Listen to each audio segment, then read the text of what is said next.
ओम नमो भगवते वासुदेवाय। भगवते वासुदेवाय। ओम नमो भगवते वासुदेवाय। भगवते वासुदेवाय। ओम नमो भगवते वासुदेवाय। भगवते वासुदेवाय। नारायणं नमस्कृत्य नारायणं नमस्कृत्य नरं चैव नरोत्तमं नरं चैव नरोत्तमं देवीं सरस्वतीं व्यासं देवीं सरस्वती व्यासं ततो जायमुदीरये। ततोऽजाय मुदीरये। नष्टप्रायेषु अभद्रेषु नष्टप्रायेषु अभद्रेषु नित्यं भागवतसेवया भागवतसेवया भगवति उत्तमश्लोके उत्तमश्लोके भक्तिर्भवति नैष्टिकी। भवति नैष्टिके। कृष्णाय वासुदेवाय वासुदेवाय देवकी नन्दनाय च नन्दनाय च नन्दगोपकुमाराय गोपकुमाराय गोविन्दाय नमो नमः। गोविन्दाय नमो नमः। नमो पङ्कजनाभाय पङ्कजनाभाय नमो पङ्कजमालिने पङ्कजमालिने नमो पङ्कजनेत्राय पङ्कजनेत्राय नमस्ते पंकजांग्रये। पङ्कजाङ्ग्रये। हरे कृष्णा। तो हम कृष्णा बुक का 10वां अध्याय चर्चा कर रहे हैं, the deliverance of Nalakubera and Manigriva. कैसे भगवान श्री कृष्ण नलकुबेर और मणिग्रीव का उद्धार करते हैं।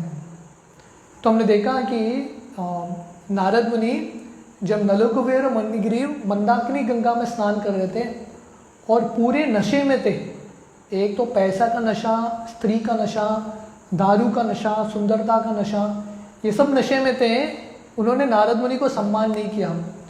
तो नारद मुनि कृपा करके उनको श्राप देते हैं, क्योंकि नारद मुनि सोच रहे हैं इनको देवताओं का शरीर है, देवताओं के शरीर में रिस्पॉन्सिबिलिटी, उत्तरदायित्व तो पता होना चाहिए, पर इनको उत्तरदायित्व तो पता नहीं है।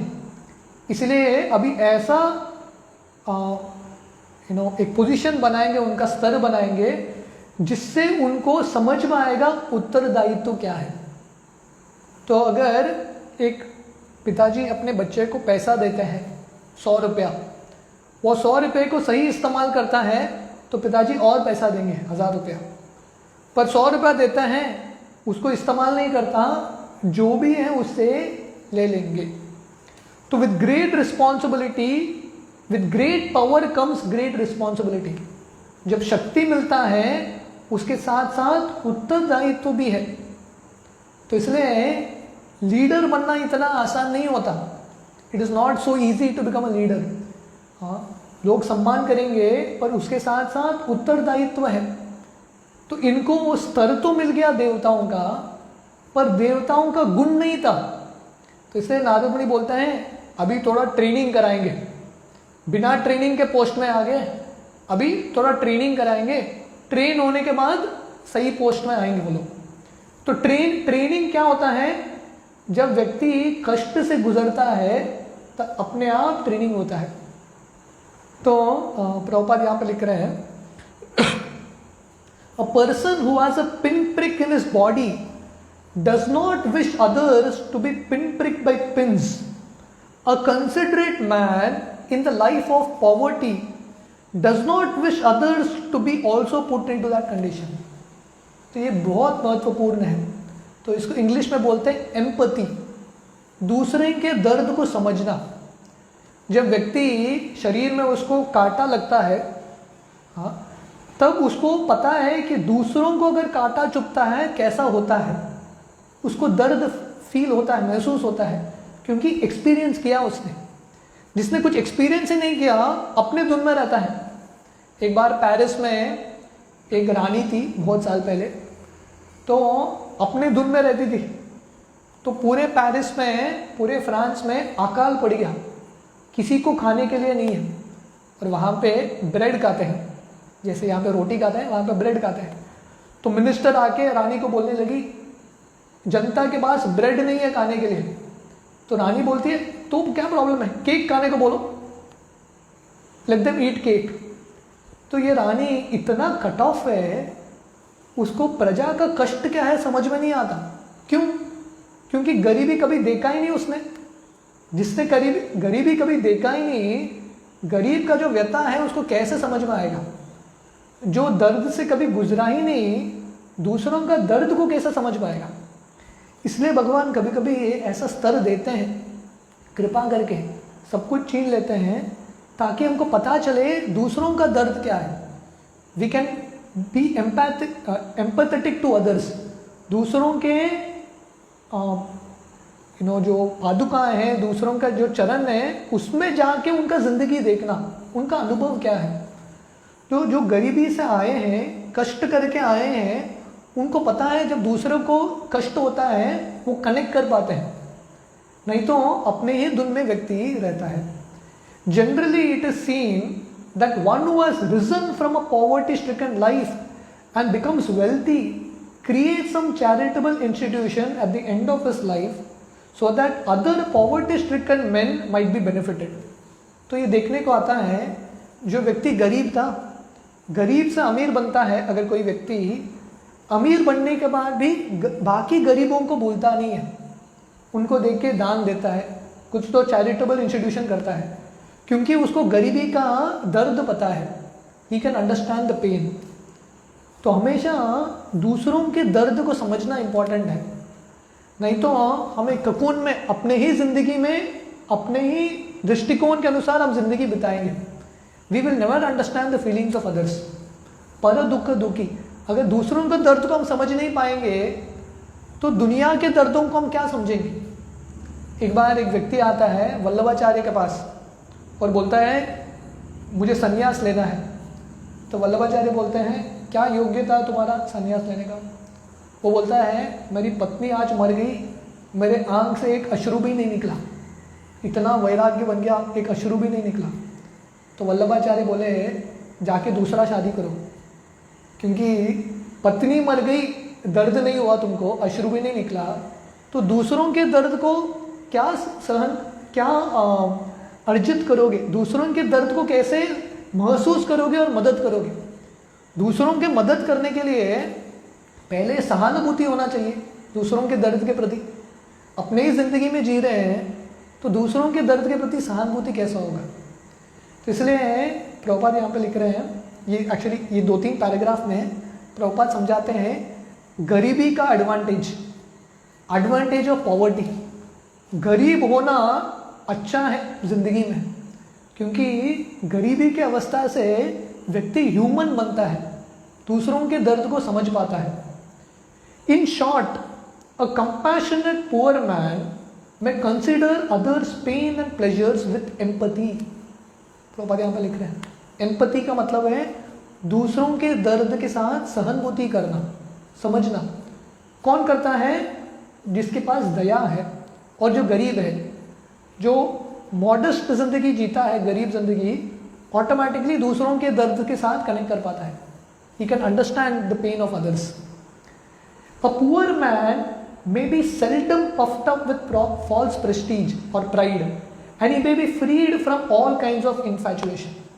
अब देखोगे गरीब लोगों से कितना सीख सकते हैं। हाँ, पैसा नहीं रहेगा पर उनका स्वभाव अच्छा रहता है। अब उनके घर में जाओ, घर में कुछ है भी नहीं तो कुछ तो देंगे खाने के लिए, क्योंकि गरीबी पैसे से होता है पर दिल अमीर रहना इम्पॉर्टेंट है कि नहीं? व्यक्ति के पास धन बहुत रहेगा पर अंदर से कंजूस है तो क्या फ़ायदा। तो एक बार जीसस क्राइस्ट के सामने 2 लोग जाते हैं चर्च में। एक व्यक्ति आता है चर्च के पास, जो हुंडी है उसमें एक सोने का सिक्का डालता है। एक गरीब औरत आती है बूढ़ी सी और एक सिल्वर सिक्का डालती है, चांदी का सिक्का। तो जीसस क्राइस्ट को कोई पूछता है ये दोनों में से भगवान को क्या अच्छा लगा?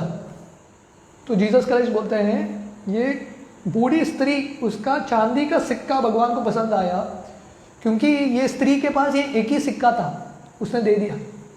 पर दूसरा जो व्यक्ति था उसके पास ऐसा लाखों सोने का मुद्रा है और यहाँ पे आके एक डाला। तो भगवान क्या देते हैं वो देखते नहीं, क्या पीछे रखा है वो देखते हैं, है कि नहीं। तो अगर किसी का दिल बड़ा है वो भगवान को जीत सकता है। तो प्रभुपाद यहाँ पे पॉवर्टी का एडवांटेज बता रहे हैं। तो ऐसा व्यक्ति जिसके पास कुछ है ही नहीं, घमंड किस चीज़ का करेगा। तो इसलिए नारद नहीं सोच रहे हैं अरे कुबेर के पुत्र हैं, इतना घमंड है, ठीक है थोड़ा नम्र करते हैं इनको, सब कुछ ले लेते हैं तो नम्र बनेंगे। जब कुछ नहीं है नहीं रहेगा तो ऑटोमेटिकली समवन इज हम्बल। त्वाम अकिंचन गोचर। तो कुंती महारानी भागवतम में बोलती है जिसके पास जन्म है, सुंदरता है, ऐश्वर्य है, घमंड भी आता है, हवा में उड़ता है, पर जो अपने आप को गरीब मानता है, त्वाम अकिंचन गोचर, आपका निरंतर भक्ति कर सकता है। जैसा हम चर्चा कर रहे थे, तो इसलिए ब्रह्मा जी हरिदास ठाकुर के रूप में आते हैं। इतना ऊंचा पदवी है ब्रह्मा जी का, वो छोड़ के हरिदास ठाकुर एक म्लेच्छ के परिवार में, इतने नम्र परिवार में आते हैं। क्योंकि ब्रह्मा जी को पता है कि भगवान का भक्ति करने के लिए पहले नम्रता चाहिए और सहानुभूति चाहिए। You have to be respectful to others. और शिला प्रभुपाद ऐसा एक उदाहरण थे, इतने महान स्तर के थे, पर प्रभुपाद की महानता ये नहीं कि शुद्ध भक्त थे, इतने होते हुए भी उनका भक्ति इतना था, फिर भी लोगों के साथ सहानुभूति करते थे। जो भी आते थे प्रभुपाद के पास, प्रभुपाद को उनके प्रति बहुत दया था। क्योंकि प्रभुपाद को पता था एक व्यक्ति जब हमारे दरवाजे पे आता है, इस्कॉन के दरवाजे पे, बहुत कष्ट के साथ आता है। बहुनाम जन्मनाम अंते ज्ञानवामा प्रपद्यते। जो भी आता है कृष्ण के दरवाजे पे, इस्कॉन के दरवाजे पे, भगवान ने भेजा है उसको। हमारा उत्तरदायित्व है उसके साथ अच्छे से पेश आना, टू ट्रीट हिम रिस्पेक्टफुली। तो वह व्यक्ति आके चला गया, so it is the greatest loss. Srila Prabhupada, जो भी अमेरिका के 19-20 साल के लड़के और लड़कियां आती थी, इतना बुरा आदत था उनका, पर प्रभुपाद ने ये सब सहन किया और उनको प्रेम ही दिया। प्रभुपाद ने एंकरेज किया। प्रभुपाद ने उनको भगाया नहीं, क्योंकि भगाएंगे तो सबको भगाना पड़ेगा, है कि नहीं। जगाए मदाई, ये कलयुग में हर एक व्यक्ति जगाए मदाई है। तो जब चैतन्य महाप्रभु जगाए मदाई को मारने के लिए जाते हैं, नित्यानंद प्रभु बोलते हैं इन दोनों को मारोगे सबको मारना पड़ेगा, क्योंकि कलयुग में सब नमूने ऐसे ही निकलने वाले हैं, सब जगाए मदाई रहेंगे, किस किस को मारेंगे। इसलिए प्रभुपाद हर एक के प्रति प्रेम दिखाते थे, सहानुभूति दिखाते थे। प्रभुपाद ने श्याम सुंदर प्रभु जो प्रभुपाद के एक शिष्य हैं, वरिष्ठ शिष्य हैं, वो जगन्नाथ बलदेव सुभद्रा का विग्रह बना रहे थे, वुड के साथ कार्विंग कर रहे थे। प्रभुपाद ने उनको छोटा एक डीटी दिखाया और बोले तुम कारपेंटर हो ना, ऐसा बड़ा मूर्ति बना सकते हो क्या। वो बोला हाँ बिंदास बनाऊंगा। तो नया नया भक्ति में आया था, 3-4 महीने हुए थे उनके। तो प्रभुपाद एक दिन गए सडनली, बिना बताए, श्याम सुंदर प्रभु के रूम में। तो देखा कि जगन्नाथ के ऊपर सिगरेट का एक पैकेट है। मतलब प्रभु जी जगन्नाथ करते थे, बीच में थोड़ा 1-2 सिगरेट फूंक के आते थे। आए ऐसे ही लोग प्रभुपाद के पास, तो प्रभुपाद बोलते थे निकल जा इस्कॉन से। तो प्रभुपाद को पता था इसको निकालेंगे सबको निकालना पड़ेगा, क्योंकि आए ऐसे ही प्रोडक्ट, है कि नहीं। तो प्रभुपाद ने बहुत अच्छे से इनसे ट्रीट किया, बर्ताव कैसे करते हैं। तो प्रभुपाद ने इनको बहुत सुंदर तरीके से बर्ताव किया। तो प्रभुपाद बोले एक सिगरेट का पैकेट, इतना छोटा सा जो डंडा है, आपके और जगन्नाथ के बीच में क्यों आने को दे रहे हैं। बस इतना बोल के निकल गए। अब श्याम सुंदर प्रभु अपने आप उन्होंने छोड़ दिया। एक दिन प्रिजन जो पुलिसमैन है वो आए थे इस्कॉन मंदिर में, और श्याम सुंदर प्रभु को लेके जाने के लिए आ गए, अरेस्ट वारंट। क्योंकि इस्कॉन आने से पहले वो थोड़ा ड्रग का डीलिंग करते थे। तो श्याम सुंदर प्रभु प्रभुपाद के पास आके बोले प्रभुपाद मुझे जाना पड़ेगा, जेल में बुलावा आया है। तो प्रभुपाद बोले प्रॉब्लम नहीं, कृष्ण का भी जन्म जेल में ही हुआ है। प्रभुपाद बोले क्या क्या किया था तुमने बुरा, जेल में जाना पड़ रहा है। तो श्याम सुंदर प्रभु बोले ड्रग का डीलिंग करता था। तो प्रभुपाद बोले मैं भी वही करता था, मैं भी फार्मेसी चलाता था, ड्रग का डीलिंग करता था। तो प्रभुपाद बोले चिंता मत करो, जेल में जाके हरे कृष्णा जप करो, वापस आ जाओगे। तो कहने का मतलब है दूसरों के दर्द के साथ सहानुभूति कराना बहुत इंपॉर्टेंट है। इसलिए प्रभुपाद यहाँ पे लिख रहे हैं, a poor man may be seldom puffed up with false pride and he may be free from all kinds of infatuation. He may remain satisfied by whatever he gets for maintenance by the grace of the Lord. तो ऐसा जो व्यक्ति है, गरीब है पर खुश है, संतुष्ट है, जो भी उसको मिलता है नो प्रॉब्लम, ज़्यादा डिमांड्स नहीं है उसको ज़िंदगी में। To remain in the poverty stricken condition is a kind of austerity. तो ये भी एक तपस्या है कि नहीं? जब व्यक्ति का वो बीमारी होती है, जब व्यक्ति का पैसा चला जाता है, वो एक तपस्या है, वैसा जिंदगी बिताना पड़ता है। जैसे भगवान रामचंद्र राजा बनने वाले थे, सडनली वनवास चले गए, तपस्या है। तो ये तपस्या से शुद्धिकरण होता है। तो जब व्यक्ति, उसका संस्कृति सही है और जब कष्ट से गुजरता है, उसको क्या लगता है, भगवान मुझे ये कष्ट दे रहे हैं ताकि अपने आप तपस्या हो रहा है, मुझे तपस्या करने की ज़रूरत नहीं है, भगवान मेरे से करा रहे हैं तपस्या, क्योंकि पैसा ही नहीं है, कहाँ से इंद्र तृप्ति करेंगे? अगर सेहत ही खराब हो गया, इंद्र तृप्ति कहाँ से करोगे? So this is a kind of austerity. जैसे परीक्षित महाराज को श्राप मिलता है 7 दिन में मृत्यु, तो परीक्षित महाराज सोच रहे हैं बहुत अच्छा, बढ़िया, मैं जो चीज़ छोड़ नहीं सकता भगवान ने मेरे हाथों ले लिया है। श्रील प्रभुपाद का बिजनेस बहुत बढ़ रहा था, सडनली कोलैप्स हो गया, प्रभुपाद तुरंत खुश हो जाते हैं, बहुत अच्छा, अभी मैं भगवान की भक्ति करूँगा। अकॉर्डिंग टू वैदिक culture, therefore the brahmanas as a matter of routine keep themselves in a poverty stricken condition to save themselves from false prestige of material opulence।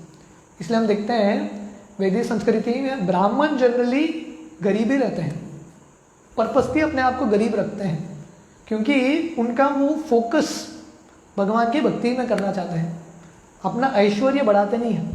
जैसे हम सुदामा और कृष्ण की कहानी देख रहे थे, सुदामा गरीब थे और गरीबी से संतुष्ट थे, नो प्रॉब्लम, उनका ज़िंदगी सही चल रहा था, उनका इच्छा ही नहीं था अमीर बनने का, क्योंकि उनको सही धन भगवान की भक्ति थी। False prestige due to advancement of material prosperity is a great impediment for spiritual emancipation. तो व्यक्ति के अंदर जब मिथ्या अहंकार आता है, जब उसका ऐश्वर्य बढ़ता है और उसके साथ अहंकार आता है, भक्ति के लिए बाधा है, it is a big obstacle.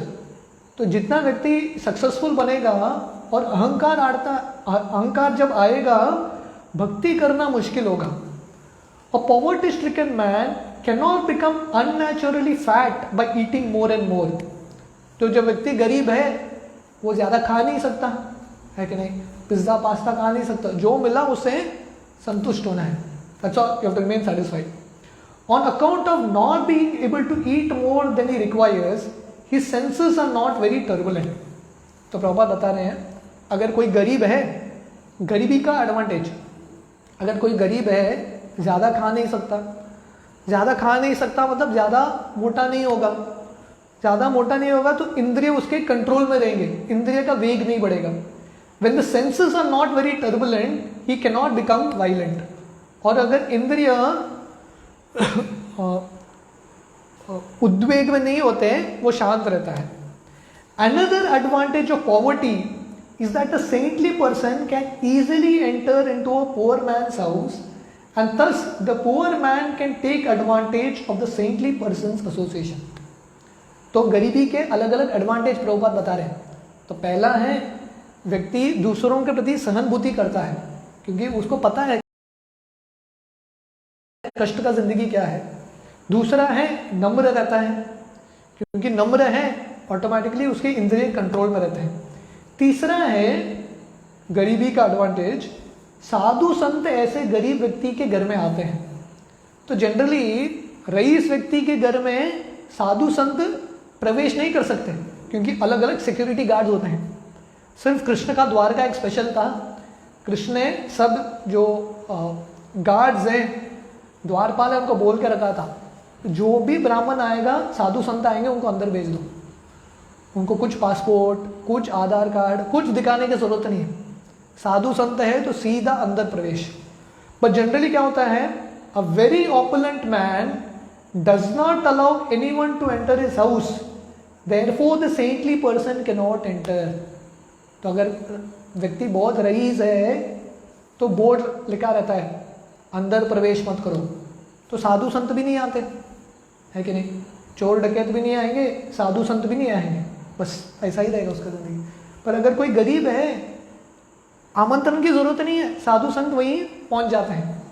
जैसे अगर हम जब पुस्तक वितरण करते हैं, जो लोग बहुत बड़े बंगले में रहते हैं उनके अंदर भी जाना मुश्किल है, क्योंकि सिक्योरिटी गार्ड ही रोक लेता है, हाँ, अंदर जाना मुश्किल होता है। बट जो गरीब व्यक्ति हैं ऑटोमेटिकली साधु संत उसके पास आते हैं। अकॉर्डिंग टू द वैदिक system, a saintly person takes the position of a mendicant, so that on the plea of begging something from the householder, he can enter any house. तो हम देखते हैं कि वैदिक पद्धति है, साधु संत एक भिक्षुक का रूप धारण करते हैं और अलग अलग गृहस्थों के घर जाते हैं। क्यों? भिक्षा मांगने के लिए जाते हैं, ये सिर्फ बहाना है, उनको ज्ञान देने के लिए जाते हैं, भगवान के बारे में बताने के लिए जाते हैं। जैसे एक डॉक्टर होता है, मरीज डॉक्टर के पास आता है, पर मरीज जब बहुत बीमार है डॉक्टर उसके पास जाते हैं। The householders who has usually forgotten everything about spiritual advancement because he is busy maintaining family affairs can be benefited by the association of a saintly person. जो गृहस्थ हैं, जो पूरा समय उनके घर चलाने में ही लगा है, बिजनेस में, पैसा में, परिवार में, तो उनको समय नहीं है भगवान की भक्ति करने के लिए, और ये अवेयरनेस भी नहीं आता, याददाश्त भी नहीं आता कि हमको भगवान की भक्ति करनी है। तो इनको स्मरण दिलाने के लिए साधु संत जाते हैं। तो साधु संतों का कर्तव्य है सिर्फ आश्रम में बैठना नहीं, बाहर जाके प्रचार करना, to knock on every door and preach. इसलिए भक्ति सिद्धांत सरस्वती श्रील प्रभुपाद के गुरु बताते थे, उनका उस समय गौड़ीय मठ का कलकत्ता में, कलकत्ता के बिल्कुल सिटी में मार्बल का मंदिर था। इन दोज डेज 1930 1940s में मार्बल का मंदिर कलकत्ता की सिटी में बहुत बड़ा चीज़ होता है। पर भक्ति सिद्धांत सरस्वती बोले, मैं ये मंदिर का हर एक मार्बल बेचने के लिए तैयार हूँ, पर मेरा एक ही इच्छा है, जो भी मंदिर के सदस्य हैं बाहर घर घर जाके प्रचार करने चाहिए। तो साधु संत का कर्तव्य है दूसरों को जाके कृष्ण के बारे में बताना। There is a great chance for the poor man to become liberated through association with a saint. तो जो साधुओं के संग में आएगा उसका उद्धार होगा। साधु संग सर्वशास्त्र कहे, लव मात्र साधु संग सर्व सिद्धि होए। जो साधुओं का संग करता है उसका उद्धार होता है। पर किसको साधु का संग मिलता है? जनरली देखा जाता है कि गरीब लोगों को बहुत ज़्यादा चांस है साधुओं का संग पाने के लिए, इसलिए उनका उद्धार होता है। जैसे हम भागवतम के पहले स्कंद में पढ़ते हैं, वो भक्ति वेदांत नारद मुनि की कहानी में जब वो भ्रमण कर रहे थे अलग अलग जगह पे, जो 4 महीना है चतुर्मार का, वो एक जगह पे रुकते हैं। कहाँ पे रुकते हैं? नारद मुनि के घर में रुकते हैं। और नारद मुनि के माँ क्या कर रही थी? दासी थी, सर्वेंट थी अलग अलग लोगों के घर में, और उनके घर में जाके साधु संत रुकते हैं। क्यों? क्योंकि गरीब थे, दिल बड़ा था, उन्होंने आमंत्रण किया था। तो इसलिए प्रभुपाद यहाँ पे बता रहे हैं, there is a great chance for a poor man to become liberated with the association of a saint. So ज़्यादा चांस है कि गरीब व्यक्ति का उद्धार होगा। Of what use are persons who are puffed up with material opulence and prestige if they are bereft of the association of saintly persons and devotees of the supreme person of Godhead? तो अगर व्यक्ति बहुत rice है, उसके पास बहुत ऐश्वर्य है, पर साधु संग नहीं है, तो ऐसा ऐश्वर्य का क्या फायदा? What is the use? और अगर कोई गरीब है, उसके पास साधु संग है, भगवान की भक्ति है, तो उसको ऐश्वर्य की ज़रूरत ही नहीं है। तो ये सोच के नारद मुनि निश्चय कर लेते हैं कि इनको थोड़ा गरीब बनाना चाहिए। अमीर बनने से पहले ये लोग सीधा अमीर बन गए। अमीर बनने से पहले उनको गरीबी क्या है एक्सपीरियंस करने दो, अनुभव करने दो। उसके बाद जब अमीर बनेंगे फिर से, उसके बाद जब पदवी पे आएंगे, उत्तरदायित्व के साथ काम करेंगे। The great sage Narad thereafter thought that it was his duty to put those demigods into a condition where they could not be falsely proud of their material opulence and prestige. तो नारद मुनि ने सोचा ये मेरा कर्तव्य है. कर्तव्य क्या है? ये लोग सामने आ गए, मैं तो भ्रमण कर रहा था, भगवान ने इन दोनों को मेरे पास भेज दिया, सामने सामने आ गए, इसलिए मेरा कर्तव्य है इनको थोड़ा सीख सिखाना, इनका जो अहंकार है उसको कम कराना. तो भगवान का ये एक ही मेन कार्य रहता है, लोगों के अहंकार को कम कराते हैं, क्योंकि भक्ति में प्रगति करने के लिए अहंकार बहुत बड़ा बाधा है. तो जिसके पास अहंकार रहेगा भगवान ऐसा एक अरेंजमेंट करेंगे जिससे व्यक्ति नम्र होगा. Narada was compassionate and wanted to save them from their fallen life. तो नारद मुनि के पास बहुत दया था, बहुत कृपा था, इसलिए वो सोच रहे थे ऐसा ही इनका जिंदगी चला, नरक की ओर जा रहे हैं, अभी स्वर्ग में है, अगला जिंदगी सीधा नरक में होगा, उससे अच्छा है उनको और एक स्थान देता हूँ, कृष्ण के घर में, नंद महाराज के घर में मैं उनको स्थान देता हूँ. They were in the mode of darkness and being therefore unable to control their senses, they were addicted to sex life. तो क्योंकि तमोगुण में थे, इंद्रियों को नियंत्रित कर नहीं पाए, इंद्रिय भोग में लगे थे, मैथुन के आनंद में. It was the duty of a saintly person like Narada to save them from their abominable condition. तो नारद मुनि जैसे भक्तों का कर्तव्य था इनको बचाना ये स्तर से. In animal life the animal has no sense to understand that he is naked. तो पापा लिख रहे हैं पशु को पता नहीं है मुझे वस्त्र पहनना है, उसको क्या पता, इसलिए वो पशु है, वस्त्र पहनना है नहीं पहनना है उसको ये सब नॉलेज नहीं है. But Kuber was the treasure of the demigods, a very responsible man, and Nalakuber and Manigriva were two of his sons. तो पशु बिना कपड़े के रहेंगे तो उनको कोई कुछ बोलेगा नहीं, पर कुबेर के जो पुत्र है नलकुबेर मणिग्रीव, उनके पास बहुत बड़ा उत्तरदायित्व है, पर पशु की तरह बर्ताव करेंगे तो उनको पशु योनि में जाना पड़ेगा. And yet they became so animalistic and irresponsible that they could not understand due to intoxication that they were naked. तो इतने पशु वृत्ति के हो गए, आहार निद्रा भय मैथुनम च सामान्य एतत् पशुभिर नराणाम, इतने पशु वृत्ति के हो गए कि उनका उत्तरदायित्व ही भूल गए और सबके सामने नंगा होके खड़े हैं, बिल्कुल उन्होंने वस्त्र पहना नहीं. To cover the lower part of the body is the principle of human civilization, and when a man or women forgets this principle they become degraded. तो पापा लिख रहे हैं मनुष्य समाज मतलब शरीर को ढकना, खासकर जो नीचे के अंग हैं उनको ढकना. अगर ये कोई करेगा नहीं तो निश्चित रूप से उसका पतन होने वाला. तो ये मनुष्य समाज नहीं, पशु योनि है. Narad therefore thought that the best punishment for them was to make them immovable living entities or trees. तो नारद मुनि ने सोचा बेस्ट दंड है इनको पेड़ बना दो, क्योंकि इतना घमंड है, वो लोग कहीं पे भी घूमते हैं अपने विमान में, तो पेड़ बनेंगे कहीं घूम नहीं पाएंगे. पेड़ का ऐसा योनि है कहीं घूम नहीं पाता, पैर है उसको पानी पीने के लिए पर घूम नहीं सकता, कुछ बोल नहीं सकता, चुपचाप सहन करना है, जो भी आए, आंधी आए तूफान आए सहन करते रहो, you can't do anything, right. तो ये पेड़ का योनि है. Trees are by nature's law immovable. तो पेड़ नियम के अनुसार, प्रकृति के नियम के अनुसार चलते नहीं है. Although trees are covered by the mode of ignorance they can not do harm. तो पेड़ तमोगुण में है पर दूसरों को हानि नहीं पहुंचा सकते. तो नारद मुनि सोचते हैं इनको पेड़ बना देते हैं, दूसरों को हानि नहीं कर पाएंगे. The great sage Narad thought it fitting that although the brothers by his mercy would be punished to become trees, they would continue to keep their memory to be able to know why they were being punished.